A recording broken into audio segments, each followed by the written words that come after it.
And so the poem says, 7 times down, 8 times up, such is life.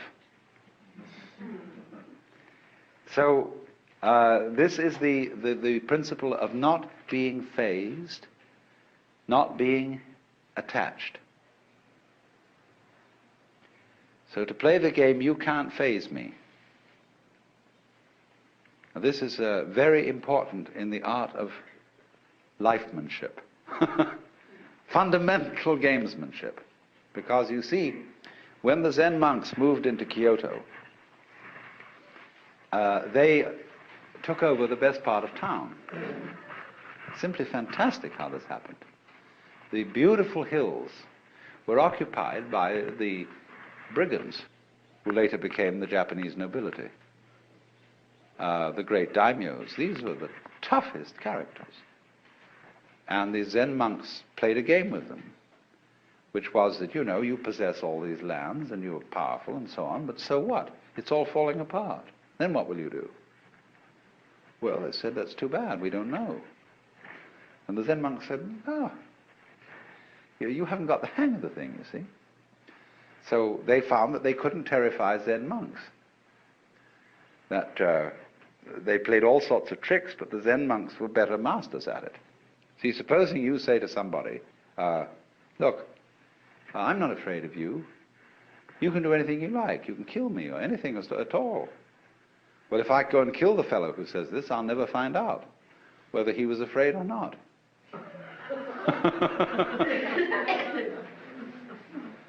So they outfaced these people and said, we have a secret, you see, that you don't have.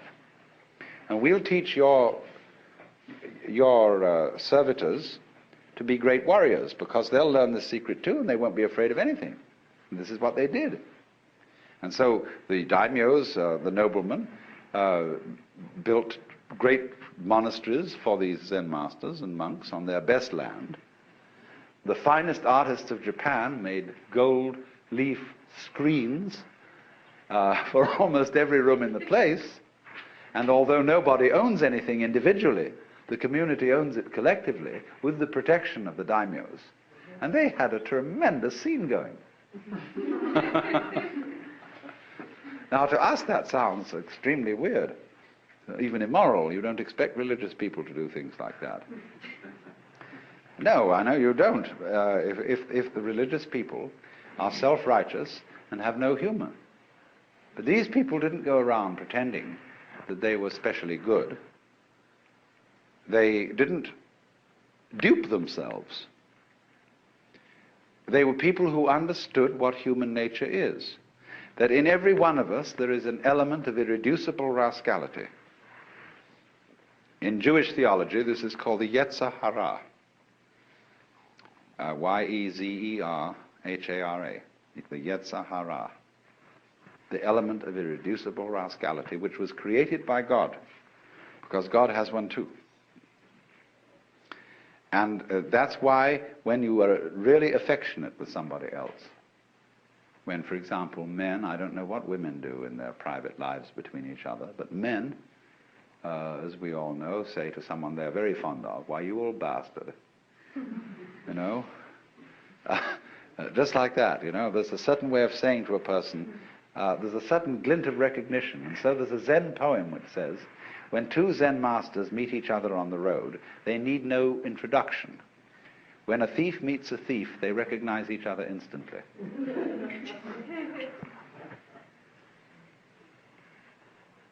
And this goes back, you see, again into the heart of Chinese philosophy. That human nature is considered to be basically good. And even the rascally elements of it are good. They are the sort of salt in the human stew.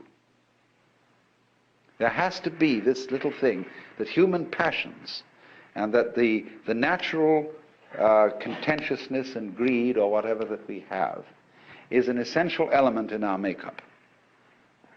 And that when people lose sight of that, they go mad. Nothing, for example, is more dangerous than a saint. That is, to say, an unconscious saint who thinks that he is right and who endeavors to live an absolutely pure life and to eliminate all selfish thoughts. Somebody who undertakes that task is going to be a menace to all around, because he loses his humor. He loses his real humility, which is knowing that after all, since we're humans, we have certain needs. We need to eat, we need sex, we need this, that, and the other.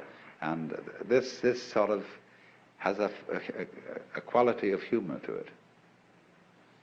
And so this is why in Zen art, the sages are always drawn to look a little bit like bums. You know that Putai, or Hote as he's called, what's called the laughing Buddha, the fat Buddha with an immense belly, and carrying around an enormous bag of rubbish, into which he indiscriminately puts anything he finds around and then gives it away to children. This is the sort of type which the Chinese call the old rogue. And the old rogue, as a type of this poet, sage, monk, and scholar, you see, is greatly admired. He's the non-violent brigand, the rolling stone, the free man, or in our words, the joker. The joker, you see, is the card that can play any role in the pack. So then, Zen developed in China after Bodhidharma's time and came to a sort of golden age in the Tang and Sung dynasties. The golden age of Zen lies between 713 AD and approximately 1100, 1200. 11 to 1200. That's the great creative period in which all the marvelous masters emerged and during which Zen exercised a profound influence on the development of Chinese poetry and painting, calligraphy and scholarship. Then, between 11 and 1200, it shifted to Japan and underwent a new development, rather different in quality and in tone. And after it had done that for some curious reason, which is a very complicated historical question, it slowly faded away in China, so that as we find it today, it is principally a Japanese phenomenon, and it is slowly fading in Japan and slowly growing in the West. It's a very funny thing. Now then, let me indicate what Zen training, what its method is. How does it work? I said before, what is involved is a dialogue, an interchange between two people. One who's defined himself as a student and has therefore defined the other as the teacher. There is no teacher until a student arrives, no problem until a question is raised. So students create teachers. If you ask a question, you get 30 blows with a stick. If you don't ask a question, you get 30 blows with a stick. Because you put yourself in statu pupillari. You've defined yourself as having a problem. Now, nobody really has a problem, but the Maya, the game of life, is to pretend that you do. Going back to fundamental Hinduism, the Godhead, or the Self, pretends it's all of us, and so gets lost, and so has a ball, and dreams all this goings on. So when you're on your way out from the dream, it suddenly occurs to you that you have a problem. Life is suffering. You would like to get out of this. So one such student went to a Zen master and he said, "We have to dress and eat every day. And how do we get out of all that?" In other words, you might ask the question in this way. We have to work, get up Monday morning, go to the office, do all this routine, sell something and so on. How do we get out of the rat race? So we have to dress and eat every day, and how do we get rid of all that? And the master said, we dress, we eat. The student said, I don't understand. He replied, if you don't understand, put on your clothes and eat your food. Now, this is the kind of dialogue so characteristic of Zen. So the position is this. The master, on being approached by a student about the problem of life, says, I have nothing to teach you. I'm a Zen master. I have nothing to say. Zen is not words. And furthermore, everything is perfectly clear. There was a Confucian scholar who went to a Zen master and said, what is your secret teaching? And he replied, there is a saying in your own teacher Confucius which explains it all. Don't you remember when Confucius said to his disciples, do you suppose that I'm concealing something from you? I've held nothing back. And the scholar didn't get this. So a few days later they were walking together in the mountains, and they passed the wild laurel bush. And the Zen master said to the Confucian scholar, do you smell it? He said, yes. He said, you see, I'm holding nothing back. So the position of the Zen master is, there is nothing to tell you. There is no, we're not offering you any panacea, any solution, any doctrine, any big goodie to the problem of life. Because the problem is an illusion. Well, then the student under these circumstances thinks, well, this is some sort of a come-on. He's testing my sincerity. And of course the nothing which he has to teach is the mystery of the great void. See, he doesn't take it as meaning just plain old ordinary nothing, but the great void. And so he persists. And the teacher makes him persist until he gets way out on a limb. He has to persist so much that he practically dedicates his life, saying, just as the way Huika symbolically cut off his arm. The student is put in the position of dedicating his life to solving this thing and getting what that teacher has. And of course there wasn't anything all along, but he's been put in that position. So then, once he's in statu pupillari, once he becomes a student, he's put through all kinds of hoops. They make him learn to meditate, to sit cross-legged, practice zazen, and then they also add to the trouble by asking impossible questions, which are called koan. And these questions are palpably absurd. What they're saying, essentially, at least the elementary koans are all concerned with this, are requests for behavior on the part of the student that will be perfectly genuine. In other words, show me who you are. Now, wait a minute, I don't want to see any social definition of you. I don't want to know your name, your address, who your parents were. I want to see the absolutely authentic you. It's like existentialists talk about authentic being. Or it might be in the same way a confessor, father confessor in a Christian sense could say, now, give me a really good confession. What is the thing, bad thing you've really done? And you confess to him adulteries and murders and thefts and sacrilege and blasphemies and cussing and so on. And he says, oh, no, come off it. Those are only trivial sins. Come on now, what is the really awful thing you've done? I don't know, what, me? This is the backwards way of doing exactly the same thing as Zen Master is doing, saying, who are you really? Are you anybody? Is anybody home? Have you got anything? And they do things like making you shout. See, this word is a very important word in Zen. Nothing. Mu. It's represented by the empty circle. The word mu in Japanese. So they say, now say it. Say mu. Mu! You know, with all your guts going into it. They say, no. You don't know how to say that. Come on, that's feeble. That's nothing. Let's really say it. They have every kind of trick like that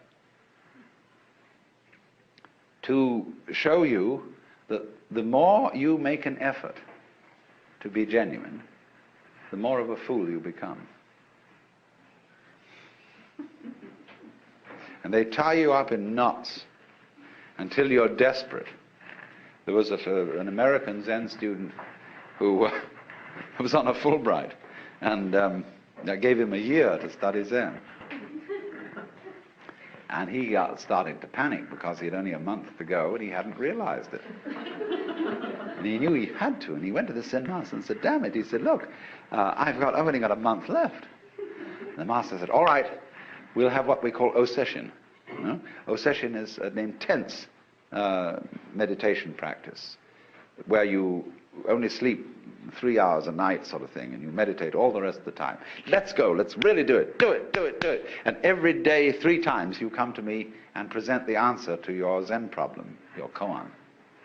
And it got worse, and it got worse, and it got worse, and he got more and more desperate. That here was this Fulbright going to end, and he wouldn't know what Zen was all about. Well, practically on the last day, he suddenly saw there was nothing to see.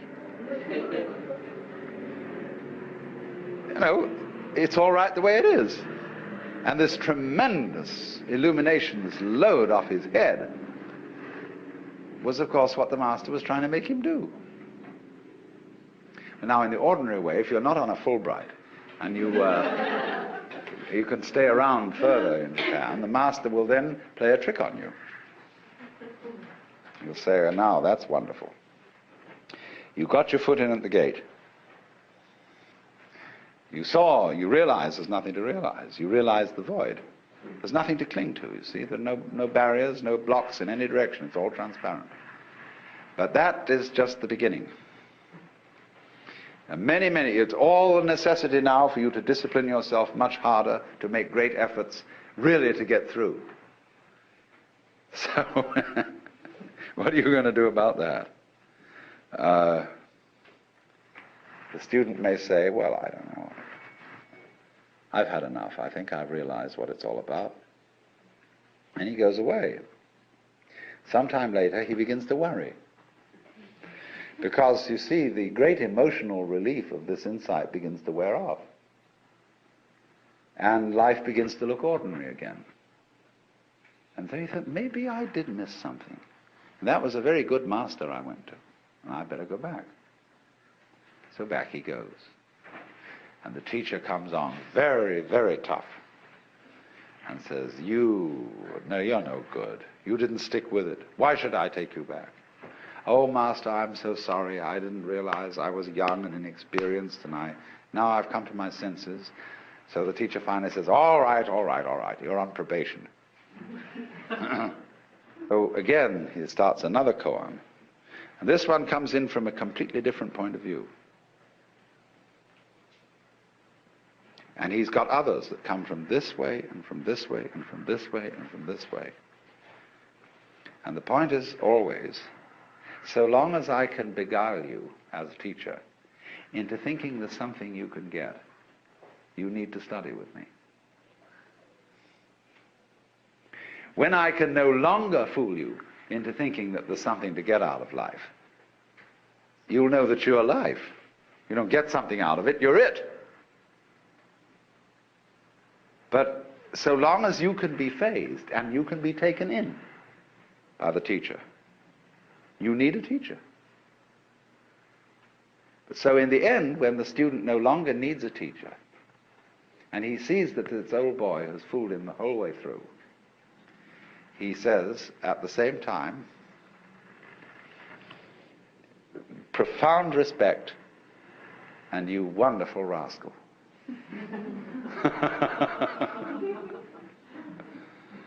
There's a very strange thing in the... I've poked around a good deal lately in Japan among American Zen students to find out what's going on. And they tell me that the initial come-on of a Zen master is very tough and very authoritarian and paternalistic. But as you move in, he turns into your older brother and is a person you feel going right along with you, beside you, helping you in this thing, full of friendship and compassion and everything. But occasionally he will suddenly turn and bring on the authoritarian stuff. But they do it in a very strange way. There was a Zen master who on a Saturday morning, when he should have been woken up at 8 o'clock, was woken up at 7, or whatever the time was. No, he should have been woken up at 8 on Saturdays and 7 on weekdays. So this was a Saturday, and his attendant monk came and woke him up at 8. He was immediately looked at the clock and was absolutely furious that he'd been woken up an hour late because he didn't know it was Saturday. So he struck out at this monk in a rage. And the monk said, "Master, but it's Saturday." He said, "Oh." Anger disappeared, absolutely serene, no apologies.